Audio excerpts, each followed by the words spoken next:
सिद्धेभ्य ओम नमः सिद्धेभ्य ओम नमः सिद्धेभ्य।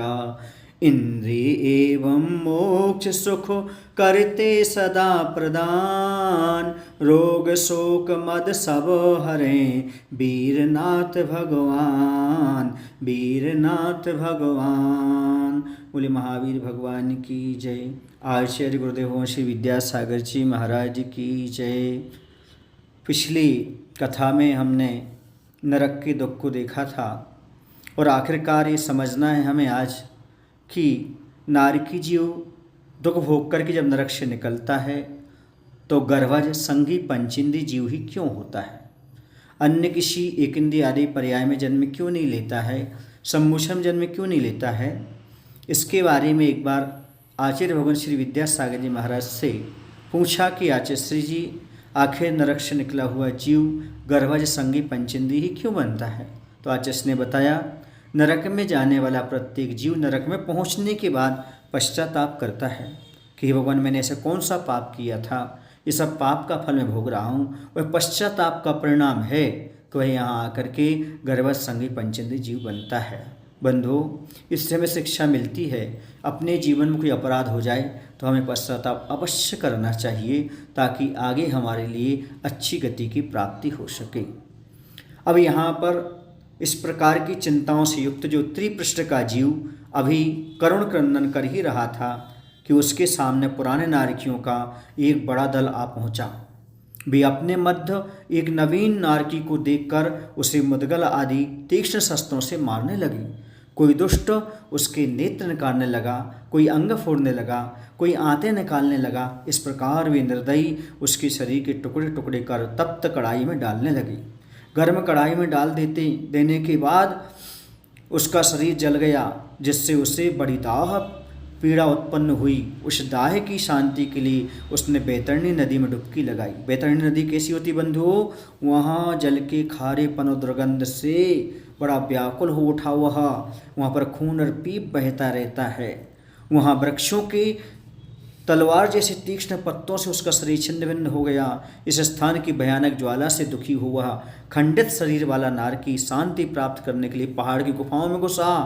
वहाँ भी क्रूर नारकी पहले से विद्यमान थे। उन्होंने विक्रिया के जोर से हिंसक जीवों का शरीर धारण किया, शेर आदि का, और उसे खाना आरंभ कर दिया। इस प्रकार के दुख भोग जो कि कवियों की कल्पना से भी परे हैं तथा उपमा रहित हैं, उसे भोगने पड़े।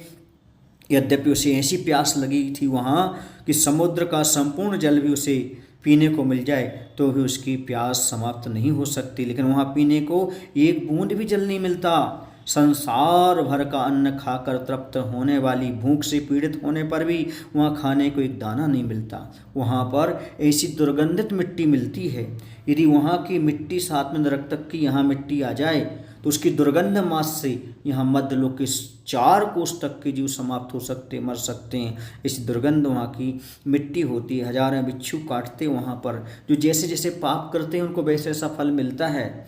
जो व्यक्ति दूसरे जीवों को मांस खाते, अंडे खाते, उनके हाथ पैर को काट करके उन्हीं को खिला दिया करते हैं। और जो व्यक्ति दूसरों के प्रति बुरे विचार करते हैं उनका पेट फाड़ दिया करते हैं।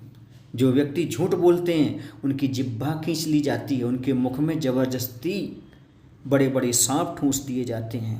जो व्यक्ति शराबपान करते हैं, सुरापान करते हैं और मद्यपान करते हैं, बीड़ी सिगरेट तंबाकू का सेवन करते हैं, उनके मुख में गरम करके तांबे का और रस पिला दिया करते हैं। जो परस्त्री का सेवन करते हैं उन्हें ये गरम लोहे की पुतली से चिपका दिया करते हैं।